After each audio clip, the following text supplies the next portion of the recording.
ಇಲ್ಲ ನಾನು ಅದನ್ನು ಪಡ್ಕೊಂಡಿದ್ದೀನಿ, ನಾನು ಅದನ್ನು ನಿಮಗೆ ಅನುಭವ ಮಾಡಿಸ್ತೀನಿ, ನನ್ನ ಹತ್ರ ಬನ್ನಿ. ಸತ್ಯ ಈ ರೀತಿ ಇರೋದಿಲ್ಲ, ಯಾರು ಸ್ವತ್ತವಲ್ಲ. ಅದನ್ನು ನೋಡಿ, ಇದು ಏನು ಅಂತಂದರೆ ನಮ್ಮ ಜೀವನಕ್ಕೆ ಏನು ಬೇಕೋ ನಾವು ಅದನ್ನು ಪಡ್ಕೋಬೋದು. ಒಂದು ರೀತಿಯಲ್ಲಿ ಮನಃಶಾಂತಿನೂ ಸಿಗುತ್ತೆ ಇದರಿಂದ. ಎರಡು ಬೆನಿಫಿಟ್ ಇದೆ ಇದರಿಂದ. ನಮಗೆ ಈ ರೀತಿಯಲ್ಲಿ ದೇವರು ಒಂದು ಅದ್ಭುತವಾದ ಶಕ್ತಿಯನ್ನು ಕೊಟ್ಟಿರಬೇಕಾದ್ರೆ ನಾವು ಇದನ್ನು ಯಾಕೆ ಕಳ್ಕೋಬೇಕು? ಅದಕ್ಕೆ ನಮಗೆ ಸಮಯ ಹೋಗಿದ್ದೇ ಗೊತ್ತಾಗೋದಿಲ್ಲ, ಮತ್ತು ನಮಗೆ ಹಸಿವಾಗಿದ್ದೇ ಗೊತ್ತಾಗೋದಿಲ್ಲ. ಇದು ನಿಜವಾದ ಧ್ಯಾನ ಅಂತನಂದರೆ. ಧ್ಯಾನ ಅಂತನಂದರೆ ಆಲೋಚನೆಗಳನ್ನು ಶೂನ್ಯಗೊಳಿಸೋದು ಅಂತ ಹೇಳಿ. ನೋಡಿ, ಇದೇ ಧ್ಯಾನ ಅಂತ ನಮಗೆ ಹೇಗೆ ಗೊತ್ತು? ಒಂದು ಇನ್ನೊಂದೇನು ಅಂತಂದರೆ, ನಾವು ಆಲೋಚನೆಗಳನ್ನು ಯಾಕೆ ಶೂನ್ಯಗೊಳಿಸಬೇಕು? ನಾವು ಏನು ಅಂದ್ಕೊಂಡಿರ್ತೀವಿ ಗೊತ್ತಾ? ನಮ್ಮನ್ನು ದಾರಿ ತಪ್ಪಿಸೋದೇ ಯೋಚನೆಗಳು ಅಂತ.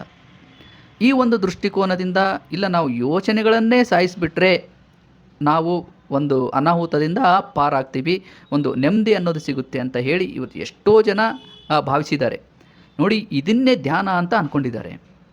ನೋಡಿ, ಒಬ್ಬ ವ್ಯಕ್ತಿ ಏನೋ ಒಂದು ಸಾಧನೆ ಮಾಡಿದ್ದಾನೆ, ಒಳ್ಳೆ ಕೆಲಸ ಮಾಡಿದ್ದಾನೆ ಅಂತಂದರೆ ಅದು ಅವನ ಒಂದು ಆಲೋಚನೆ ಮಾಡೋ ಒಂದು ಆಲೋಚನೆಯಿಂದ. ನೋಡಿ, ಎಲ್ಲ ಯೋಚನೆಗಳು ಕೆಟ್ಟದಾಗಿರ್ತವೆ ಅಂತ ಹೇಳೋಕ್ಕಾಗೋದಿಲ್ಲ. ಅದರಲ್ಲಿ ಒಳ್ಳೆಯ ಯೋಚನೆಗಳು ಕೂಡ ಬರ್ಬೋದಲ್ವ? ನಾವು ಅವುಗಳನ್ನು ಸರಿಯಾಗಿ ಗ್ರಹಿಸಬೇಕು. ನಮಗೆ ಆ ಒಂದು ಕೆಪಾಸಿಟಿ ಇಲ್ಲ, ಆ ಒಂದು ಬುದ್ಧಿವಂತಿಕೆ ಇಲ್ಲ ಅಂತಂದರೆ ತಪ್ಪು ನಮ್ಮದಾಗುತ್ತೆ. ಅಲ್ಲಿ ಯೋಚನೆಗಳದಲ್ಲ. ನೋಡಿ, ಒಳ್ಳೆಯ ಯೋಚನೆಗಳು ಬರ್ತವೆ, ಕೆಟ್ಟ ಯೋಚನೆಗಳು ಕೂಡ ಬರ್ತವೆ. ಯಾಕೆ ಕೆಟ್ಟ ಯೋಚನೆಗಳು ಬರ್ತವೆ? ನಮಗೆ ಒಳ್ಳೇದು ಯಾವುದು ಅಂತ ಗೊತ್ತಾಗಬೇಕಲ್ವ? ನೋಡಿ, ಇಲ್ಲಿ ನೆಗೆಟಿವ್ ಅನ್ನೋದೇ ಇಲ್ಲ ಅಂದರೆ ಕೆಟ್ಟದ್ದೇ ಇಲ್ಲ ಅಂತಂದರೆ ನಾವಿದು ಒಳ್ಳೆಯದು ಅಂತ ಹೇಳೋಕ್ಕೆ ಸಾಧ್ಯನೇ ಇಲ್ಲ. ನಮಗೆ ಒಳ್ಳೆಯದ್ರ ಅನುಭವ ಆಗಬೇಕು ಅಂತಂದರೆ ನಮಗೆ ಕೆಟ್ಟದ್ದು ಬೇಕಾಗುತ್ತೆ, ಅಂದರೆ ಒಂದು ಆಪ್ಷನ್ ಆಗಿ. ಸೊ ಹಾಗಾಗಿ ನಮ್ಮಲ್ಲಿ ಏನೇ ಯೋಚನೆಗಳು ಬರಲಿ, ಅವುಗಳನ್ನು ನಾವು ಹೇಗೆ ತಗೋಬೇಕು, ಯಾವುದನ್ನು ತಗೋಬೇಕು, ಯಾವುದನ್ನು ತಗೋಬಾರ್ದು ಅನ್ನೋದು ನಮಗೆ ಫಸ್ಟ್ ಗೊತ್ತಿರಬೇಕು. ಸೊ ಇದನ್ನು ನಾವು ಯಾವಾಗ ಅಭ್ಯಾಸ ಮಾಡ್ಕೊತೀವಿ ಅಂತಂದರೆ, ನಾವು ಬುದ್ಧಿಯನ್ನು ಉಪಯೋಗಿಸಿದಾಗ, ಅಂದರೆ ಆಲೋಚನೆ ಮಾಡೋ ಶಕ್ತಿಯನ್ನು ಉಪಯೋಗಿಸಿದಾಗ ಮಾತ್ರ ನಮಗೆ ಒಳ್ಳೆಯ ಯೋಚನೆಗಳನ್ನು ನಾವು ಸ್ವೀಕರಿಸೋಕ್ಕೆ ಸಾಧ್ಯ. ಇವಾಗ ನೋಡಿ, ನಮಗೆ ಪ್ಲಸ್ ಪಾಯಿಂಟ್ ಏನು ಅಂತಂದರೆ, ಮನುಷ್ಯನಿಗೆ ಪ್ಲಸ್ ಪಾಯಿಂಟ್ ಏನು ಅಂತಂದರೆ, ಎಲ್ಲ ಜೀವಿಗಳಿಗೆ ಹೋಲಿಸ್ಕೊಂಡ್ರೆ ನಮಗೆ ಆಲೋಚನೆ ಮಾಡೋ ಶಕ್ತಿ ಇದೆ. ಈ ಒಂದು ಶಕ್ತಿ ಇರೋದ್ರಿಂದನೇ ಇವತ್ತು ನಾವು ಎಲ್ಲ ಜೀವಿಗಳಿಗಿಂತ ಸ್ವಲ್ಪ ಉನ್ನತ ಸ್ಥಾನದಲ್ಲಿದ್ದೀವಿ. ಈ ಒಂದು ಶಕ್ತಿ ಇರೋದ್ರಿಂದನೇ ನಾವು ಧ್ಯಾನ ಮಾಡ್ತೀವಿ, ದೇವರನ್ನು ಹುಡುಕ್ತೀವಿ, ಮತ್ತು ಧರ್ಮನ ಪಾಲಿಸ್ತೀವಿ. ಏನಕ್ಕೆ ಅಂತಂದರೆ ನಮಗೆ ಆಲೋಚನೆ ಮಾಡೋ ಶಕ್ತಿ ಇದೆ. ನೋಡಿ, ನಾವು ಇದನ್ನೇ ಕಟ್ ಮಾಡಿಬಿಟ್ರೆ ಪ್ರಾಣಿಗಳ ಸಮ ಆಗಿಬಿಡ್ತೀವಿ. ನಾವಿಲ್ಲಿ ಪ್ರಾಣಿಗಳಾಗಬೇಕಾಗಿಲ್ಲ. ಕೆಲವೊಬ್ರು ಹೇಳ್ತಾರೆ, ನೋಡಿ ಪ್ರಾಣಿಗಳು ಏನಾದ್ರು ಕಷ್ಟಪಡ್ತಾವ, ಅವೇನಾದ್ರು ಒಂದು ಉಳುಮೆ ಮಾಡ್ತಾವ, ಅವೆಲ್ಲ ಹೇಗೆ ಬದುಕ್ತಾ ಇದ್ದಾವೆ ಅಂತ ಹೇಳಿ. ಅಂದರೆ ನಾವು ಕೂಡ ಅದೇ ರೀತಿಯಲ್ಲೇ ಬದುಕಬೇಕು ಅಂತ. ನೋಡಿ, ದೇವರು ನಮಗೆ ಬುದ್ಧಿಶಕ್ತಿ ಕೊಟ್ಟಿದ್ದಾನೆ, ಒಳ್ಳೆಯದು ಯಾವುದು ಕೆಟ್ಟದ್ದು ಯಾವುದು ಅನ್ನೋ ಒಂದು ತಿಳ್ಕೊಳ್ಳೋ ಸಾಮರ್ಥ್ಯವನ್ನು ಕೊಟ್ಟಿದ್ದಾನೆ. ಅಷ್ಟೇ ಅಲ್ಲ, ನಮಗೆ ಒಳ್ಳೆ ಯೋಚನೆ ಬಂತು ಅಂದರೆ ನಾವು ಅದನ್ನು ಕಾರ್ಯರೂಪವಾಗಿ ಇಡೀ ಪ್ರಪಂಚಕ್ಕೆ ತೋರಿಸ್ಬೋದು. ಅಂಥ ಒಂದು ಕೆಪಾಸಿಟಿ ನಮ್ಮಲ್ಲಿದೆ. ನಮಗೆ ಈ ರೀತಿಯಲ್ಲಿ ದೇವರು ಒಂದು ಅದ್ಭುತವಾದ ಶಕ್ತಿಯನ್ನು ಕೊಟ್ಟಿರಬೇಕಾದ್ರೆ ನಾವು ಇದನ್ನು ಯಾಕೆ ಕಳ್ಕೋಬೇಕು? ನೋಡಿ, ಇವತ್ತು ನೀವು ಏನೇ ಮಾಡಿದ್ದೀರಾ, ನೀವೊಂದು ಮನೆ ಕಟ್ಸಿದ್ದೀರಾ, ನಿಮಗೆ ಮಕ್ಕಳಿಗೆ ನೀವು ಊಟ ಹಾಕ್ತಾಯಿದ್ದೀರಾ, ನಿಮ್ಮ ಹೆಂಡತಿಗೆ ಊಟ ಹಾಕ್ತಾಯಿದ್ದೀರಾ, ಮತ್ತು ಅಕ್ಕಪಕ್ಕ ಜನರಿಗೆ ನಿಮಗೆ ಮರ್ಯಾದೆ ಕೊಡ್ತಾ ಇದ್ದಾರೆ, ನಿಮ್ಮಲ್ಲಿ ಒಳ್ಳೆತನ ಇದೆ ಅಂತಂದರೆ ಇದಕ್ಕೆ ಕಾರಣ ಏನು ಅಂತಂದರೆ ನೀವು ಯೋಚನಾ ಶಕ್ತಿಯನ್ನು ಚೆನ್ನಾಗಿ ಉಪಯೋಗಿಸಿದ್ದೀರಾ ಅಂತ ಅರ್ಥ ಇಲ್ಲಿ. ನೋಡಿ, ಯೋಚನೆಗಳು ಬಂದಾಗ ಮಾತ್ರ ನಾವು ಒಂದು ಕಾರ್ಯವನ್ನು ಮಾಡ್ತೀವಿ, ಇಲ್ಲ ಅಂತಂದರೆ ನಾವು ಆ್ಯಕ್ಟಿವ್ ಆಗಿ ಇರೋದಿಲ್ಲ. ನೋಡಿ, ನಿಜವಾದ ಧ್ಯಾನ ಅನ್ನೋದು ನಮ್ಮನ್ನು ಯಾವತ್ತಿಗೂ ಒಂದು ಸೋಂಬೇರಿಯಾಗಿ ಮೂಲೆಯಲ್ಲಿ ಕೂರಿಸೋದಿಲ್ಲ. ನೋಡಿ, ಧ್ಯಾನ ಅಂತಂದರೆ ಯಾವುದು ಅಂದರೆ ಹೇಳ್ತೀನಿ ಕೇಳಿ. ಇವಾಗ ನಾವಿಲ್ಲಿ ಬದುಕ್ತಾ ಇದ್ದೀವಿ ಅಂತಂದರೆ ನಮಗೆ ಕೆಲವೊಂದು ವಸ್ತುಗಳು ಬೇಕಾಗೇ ಆಗ್ತಾವಲ್ವ. ನಾವು ಯೋಚನೆ ಮಾಡಬೇಕಾಗುತ್ತೆ, ನಾನು ಯಾವ ಕೆಲಸ ಮಾಡಬೇಕು, ನಾನು ಹೇಗಿರಬೇಕು, ನನಗೆ ಅದು ಬೇಕು, ನಾನು ಅದನ್ನು ಹೇಗೆ ಪಡ್ಕೋಬೇಕು, ಈ ರೀತಿ ನಾವು ಯೋಚನೆ ಮಾಡಬೇಕಾಗುತ್ತೆ. ಯೋಚನೆ ಮಾಡಿ ಒಂದು ಕರ್ಮವನ್ನು ಮಾಡಬೇಕಾಗುತ್ತೆ ನಾವು. ನೋಡಿ, ಧ್ಯಾನ ಅಂತಂದರೆ ನಾವು ಒಂದು ಕೆಲಸವನ್ನು ಆಯ್ಕೆ ಮಾಡ್ಕೊಳ್ಳೋದಲ್ಲಿ, ಓಕೆನಾ, ಆಯ್ಕೆ ಮಾಡಿಕೊಂಡು ಅದ್ರ ಮೇಲೆ ಫುಲ್ ಫೋಕಸನ್ನು ಇಡೋದು. ಎಷ್ಟರ ಮಟ್ಟಿಗೆ ನಾವು ಒಂದು ಕೆಲಸದಲ್ಲಿ ನಿರತರಾಗಿರಬೇಕು ಅಂತಂದರೆ ಆ ಒಂದು ಸಮಯದಲ್ಲಿ ನಮಗೆ ಸಮಯ ಹೋಗೋದು ಗೊತ್ತಾಗಬಾರ್ದು, ನಮಗೆ ಹಸಿವಾಗೋದು ಕೂಡ ಗೊತ್ತಾಗಬಾರ್ದು.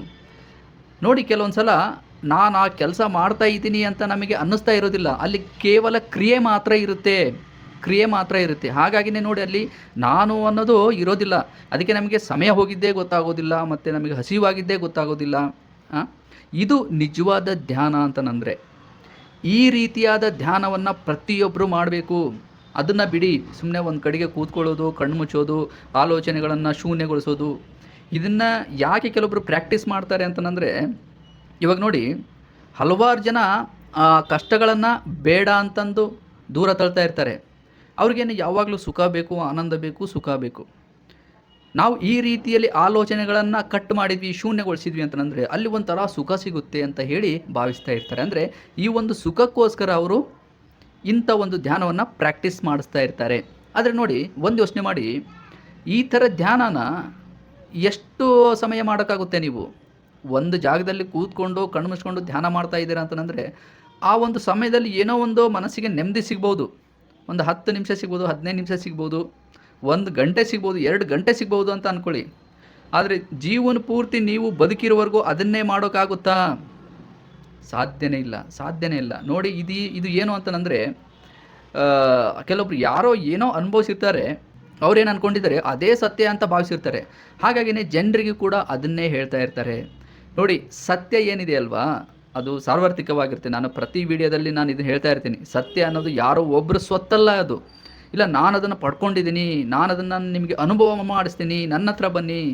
ಸತ್ಯ ಈ ರೀತಿ ಇರೋದಿಲ್ಲ, ಯಾರು ಸ್ವತ್ತು ಅಲ್ಲ. ಅದನ್ನು ಯಾರಾದರೂ ತೊಗೊಂಡು ಜೇಬಲ್ಲಿ ಇಟ್ಕೊಳ್ಳೋಕ್ಕಾಗಲ್ಲ, ಇಲ್ಲಾಂದರೆ ತಲೆಯಲ್ಲಿ ಇಟ್ಕೊಳ್ಳೋಕ್ಕಾಗಲ್ಲ, ಮನಸ್ಸಲ್ಲಿ ಇಟ್ಕೊಳ್ಳೋಕ್ಕೂ ಸಾಧ್ಯನೇ ಇಲ್ಲ. ನೋಡಿ, ಈ ರೀತಿಯಲ್ಲಿ ಯಾರಾದರೂ ಹೇಳ್ತಾ ಇದ್ದಾರೆ ಅಂತಂದರೆ ಅದು ಅವರ ಒಂದು ದೃಷ್ಟಿಕೋನದಲ್ಲಿ ಅದು ನಿಜ ಆಗಿರ್ಬೋದು. ನೋಡಿ, ನಾವು ಒಪ್ಕೋಬೇಕು, ಜೀವನದಲ್ಲಿ ಕಷ್ಟನೂ ಇದೆ, ಸುಖನೂ ಇದೆ ಅಂತ ಹೇಳಿ ಒಪ್ಕೋಬೇಕು. ನೋಡಿ, ಧ್ಯಾನ ಅನ್ನೋದು ನಮ್ಮನ್ನು ಪ್ರತಿದಿನ ಆ್ಯಕ್ಟಿವ್ ಆಗಿಡುತ್ತೆ. ನಾವು ಯಾವ ರೀತಿ ಧ್ಯಾನ ಮಾಡಿದಾಗ, ಒಂದು ಕೆಲಸದಲ್ಲಿ ಪೂರ್ತಿಯಾಗಿ ಫೋಕಸನ್ನು ಇಟ್ಟಾಗ ಮಾತ್ರ. ನೋಡಿ, ಇದು ಏನು ಅಂತಂದರೆ ನಮ್ಮ ಜೀವನಕ್ಕೆ ಏನು ಬೇಕೋ ನಾವು ಅದನ್ನು ಪಡ್ಕೋಬೋದು. ಒಂದು ರೀತಿಯಲ್ಲಿ ಮನಃಶಾಂತಿನೂ ಸಿಗುತ್ತೆ ಇದರಿಂದ. 2 ಬೆನಿಫಿಟ್ ಇದೆ ಇದರಿಂದ. ನಾವು ಜೀವನನೂ ನಡೆಸ್ಬೋದು, ಈ ಕಡೆ ನೆಮ್ಮದಿನೂ ಕೂಡ ಅನುಭವಿಸ್ಬೋದು. ಹಾಗಾಗಿ ಈ ಧ್ಯಾನ ಮಾಡಬೇಕು ಪ್ರತಿಯೊಬ್ಬರು. ಕೆಲವೊಬ್ರಿಗೆ ಏನು ಅಂತಂದರೆ, ಕೆಟ್ಟ ಯೋಚನೆಗಳು ಬಂದರೆ ತುಂಬ ಗಾಬರಿ ಆಗ್ತಾ ಇರ್ತಾರೆ. ಒಂದು ಸಣ್ಣ ಕಷ್ಟ ಬಂದರೂ ಕೂಡ ತುಂಬ ಗಾಬರಿ ಆಗ್ತಾ ಇರ್ತಾರೆ. ನೋಡಿ, ನೀವು ಎಷ್ಟು ಗಾಬರಿ ಆಗ್ತೀರಲ್ವಾ, ಅಷ್ಟು ಅವು ಇನ್ನೂ ನಿಮ್ಮನ್ನು ಗಾಬರಿ ಪಡಿಸ್ತವೆ, ಭಯ ಬೀಳಿಸ್ತವೆ.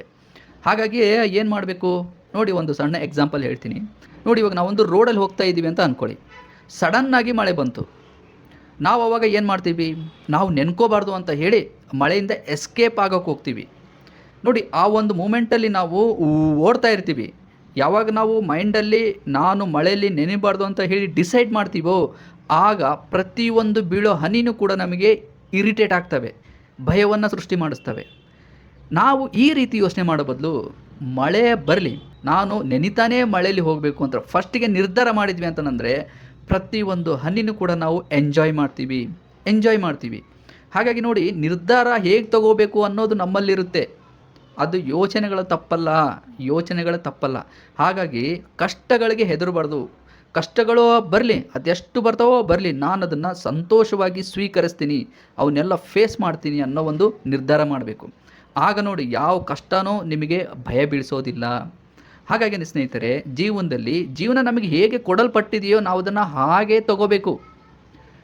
ಜೀವನದಲ್ಲಿ ಕಷ್ಟನೂ ಇದೆ, ಸುಖನೂ ಇದೆ. ಹೌದು, ನಾವು ಎರಡನ್ನೂ ಸ್ವೀಕರಿಸಬೇಕು.